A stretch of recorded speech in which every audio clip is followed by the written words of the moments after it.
Alright, and I'm back. Don't mind the mess in the background, my dogs and how he organizes stuff, but we're more interested in how we organize the Chronicles of Drunagor, particularly the Awakening box that comes with this wave. I don't know what is it, wave 2, I think, with all the apocalypse stuff. So anyway, I'm going to show you the kind of unboxing, kind of organization. As usual, I have my box open already. I use washi tape. Okay, also washi tape is used to tape up the side so that I can keep the original plastics. But there has been some argument that this might not be the best choice around. But I guess I mean, we'll find out. We'll find out in a way. Yep. But before I say anything else, I need to take a look. Take a look at my handphone. And if you were to go to the official website, you need to take a look at this thing called the updated Awakening component list. Okay, at least for January 2024, you need to take a look at this because there is some mistakes in the printed version, and particularly the amount of cards is not very clear, and even with this, it's not very clear. So let me just open this. And then I'll talk about what is not clear. So I will point out everything else that matches here. Okay, so most of this other stuff matches here for me, except I have one problem is I don't have 6 follower cards. I do have one card that has an additional hero. I think is one of the is it Maya from the original core box. I don't know whether you count her as a hero or not, but if you count her, then we have our 6 follower cards. But otherwise, I have 5, and it's like the rest all kind of match up. So at least is that the updated errata PDF is pretty good. So let's put that one side.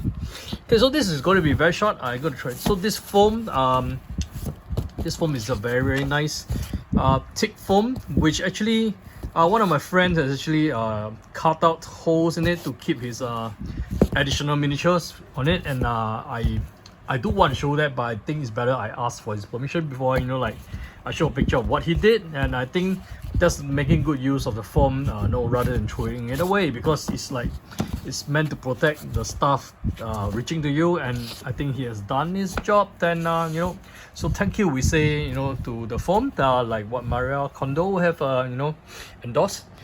And so what we have here is we have the big Awakening books is originally in wraps, and I don't know why, but the cover is apparently page 1. So it contains all the information you need, basically the adventures as well. Okay, but what is important is that now that everything is integrated, there is no rule book, there is no okay, maybe I could find one of these pages. So you see this big color pages. So like scenarios, and then you have choices. So a little bit of spoilers, but don't worry about it. But you don't get another one of those interaction book. Everything is all in one, which is fantastic, because I don't need to have 3 or 4 books lying around all over the place, and it's not helping. And like I said, ignore this, use the updated PDF. This you can trust. I mean, I don't think there's an error in the miniatures, at least. Okay, but anyway, the rest of the stuff are all more or less here, and they do talk about what are some of the elements that's been changed right from the start. And it's like you probably have to read through some of this, especially I think on it's a lot about integration with the core game, especially on page 12. I think there is some integration about how to add the different cards in exchange with the original Age of Darkness core campaign. And this will line out some of the things that if you want to integrate these components from here into the core box, that's what you do. Okay, and I think if moving forward, before everything else you ask me to do, so did I integrate it or what to think about it? Okay, so maybe we just talk about it later when we unveil the cards. But other than that, what we have here now is actually we have all the map tiles. Okay, which is there is an indentation here. Okay, which lies properly here. Okay, with 3 sizes. Okay, and this basically this first small box, if you take it out, there is actually some miniatures below. Okay, so I'm gonna carefully take this out without destroying anything or dislocating anything Okay, so you see there's like nice groove that keeps all the maps in place. And we have like 4 types of enemies here. Okay, so each with their own, and each in the slot. And one thing you don't realize that the miniatures are all now genetically housed in a type of a kind of a host that's built for any miniature. So it's like I could put it here, or any of it without it's like really having to like fit the shape kind of thing, which is actually pretty terrible in I know some other board games which I have to even print out the map on what goes where, because I tend to forget what goes where. Okay, but anyway, we have the 4 common type monsters here. And next I'm gonna show you this. So this one I already sorted out because I want to show you how it's sorted out. So the top part, there's another indentation here, which you can see. It can be used to hold a bridge, I guess, if you want to use this box. But because we are not using the tokens yet, so it's not pretty helpful if you're playing through the first core box like what I'm doing now. But what I do is I keep the dungeon rows here, and I'm going to show you how I organize the thing below. So punch out everything from the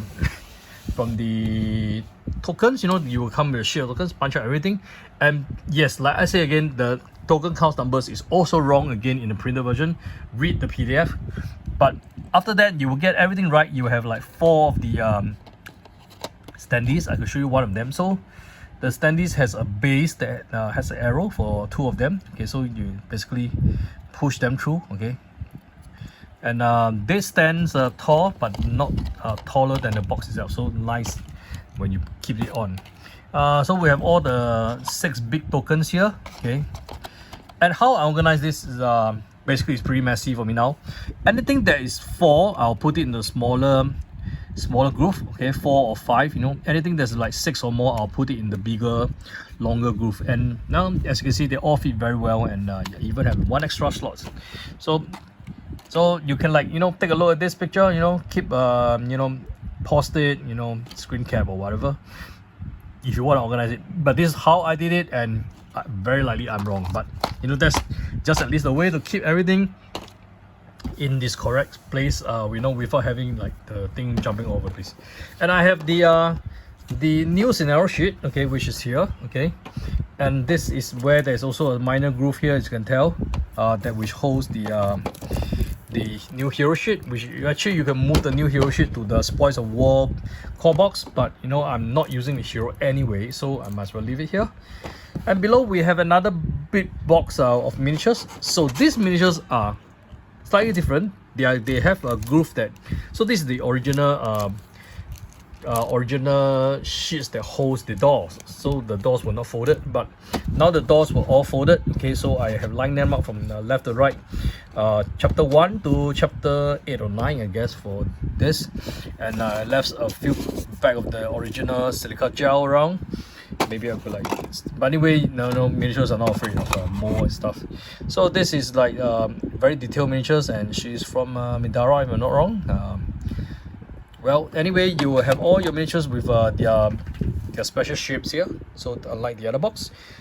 Okay, and we still have some I guess these are like the normal random monsters, which is kind of like 4 of them, you can tell. The rest are probably the heroes. This looks like heroes. There's no way this is going to be the boss, I guess.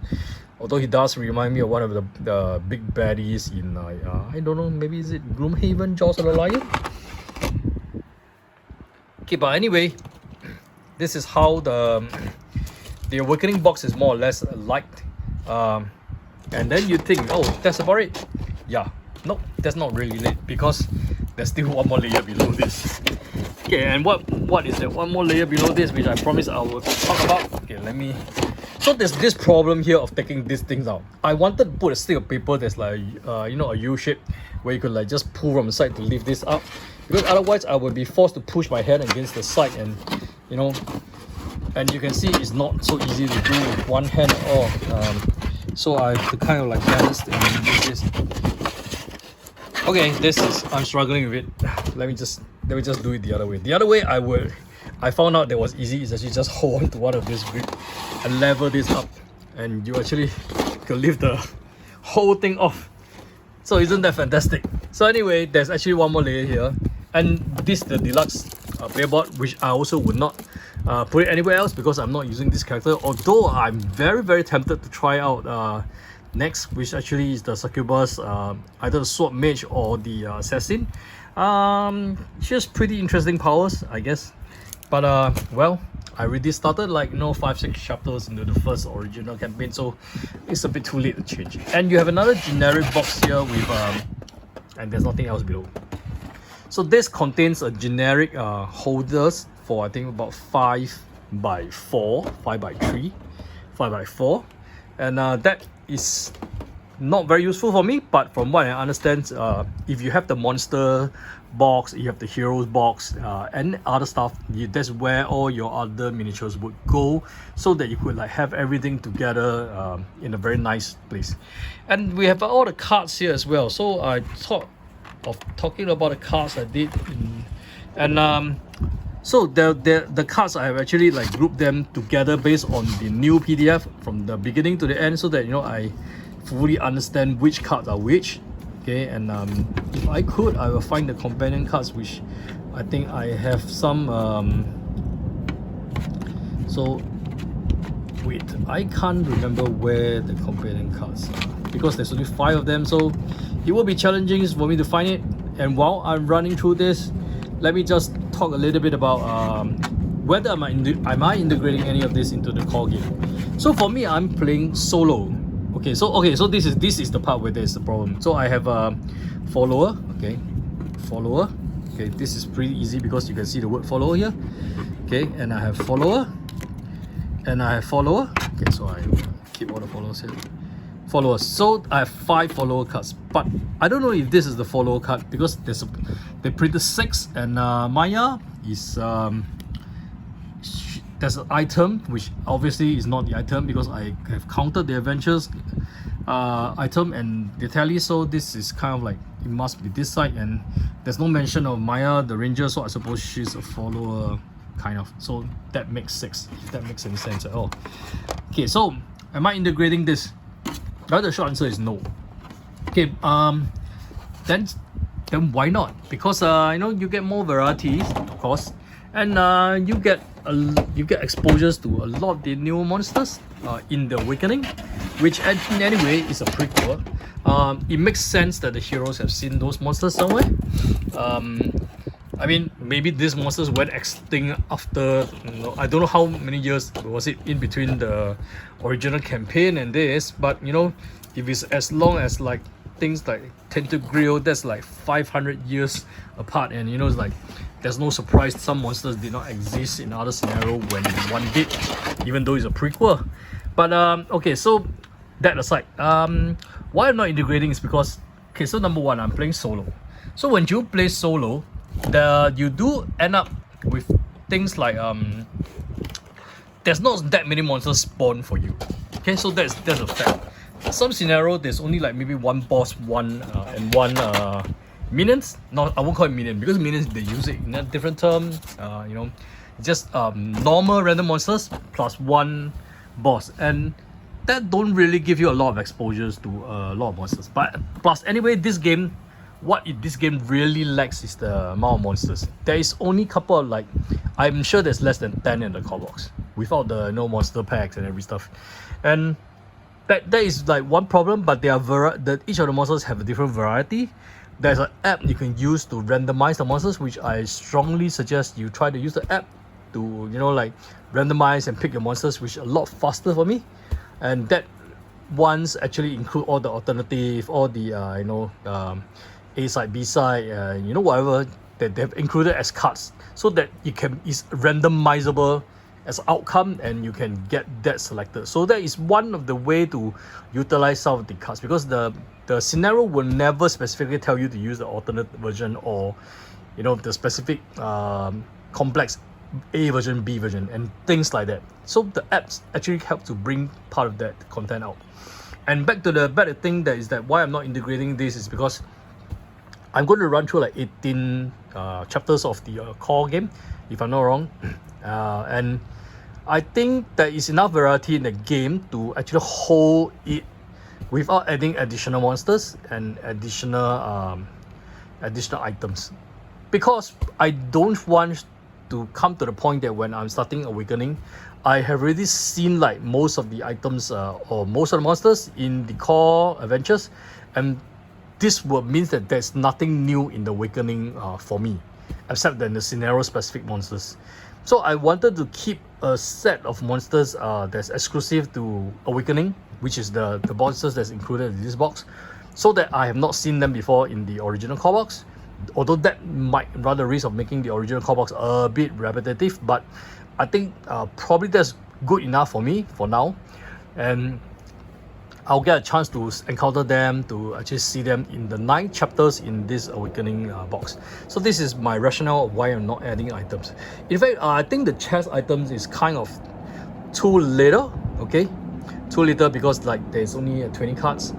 Plus, the only problem is that even if you integrate with this, you're only going to swap some of the cards and it's still going to be like just 20 cards. So, it doesn't really bring too much variety changes to it, and I'm not sure if it's worth the effort at all. So that's why I decided that I'm gonna like just keep it that way, and then I'm gonna encounter the new stuff when it comes to this box. So I'm gonna like keep this box, you know, in this nice oversized tug box, comfortably in a collect shell until I get to it. And thanks for watching, and I hope that you enjoyed this video. And if this video is any way helpful, because I've seen nobody open the Awakening box and explaining what goes where, so I hope this helps.